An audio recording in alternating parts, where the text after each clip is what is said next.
Hey Laura, it's Friday. So, this is my last day in the dorms. I'm excited about that, and I'm gonna be in Colorado soon, so woo! I figured that I would give my top 5 tips for writers. I know you're a writer, and I really enjoy your work as well, so I figure, you know, maybe you can use some of these, maybe you know these already, but other people who are watching, I hope this helps you. My first tip is that it's okay to procrastinate. Sort of. Procrastination can be a really helpful tool, actually, when you're writing. When you're procrastinating, scientists believe that you're actually thinking about what you're currently working on. This helps me a lot. Even when I'm writing essays, every time I sat down to write it, I just couldn't think of like what I wanted to write. And eventually it just came to me and I sat down and I wrote it. But that entire time I was thinking about it. When I was going to get food, I thought about it. When I was at work, I thought about what I'm gonna write about, what am I gonna do. So procrastination can help you.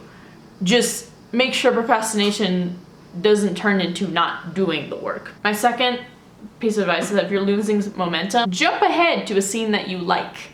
I do this all the time, especially in screenwriting.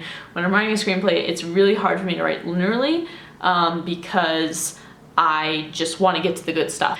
I have to go through this moment of disinterest in what I'm writing, and that's really hard for me to get through. So I find, and Joss Whedon actually does this too, I find that it's easier to get what I need to do done if I sort of eat dessert first and get all the good fun bits done first, and then go back and fill in everything. My third advice is to get out there and do shit. The best writing comes from having experience and having something to talk about, and if you don't go out there and just enjoy things and understand things, you're not gonna write something that's really amazing. Get out there, read things you normally wouldn't, watch things you normally wouldn't, go to places you normally wouldn't, get out of your comfort zone. Creativity is not made in a box. My fourth piece of advice is to not work on something that isn't working for longer than an hour. If you're really stuck, if something is just coming out as crap, if it's like pulling teeth, stop, think about it for a while, procrastinate for a while, and come back. My last piece of advice is to cut the umbilical cord of your work and let someone tear it apart.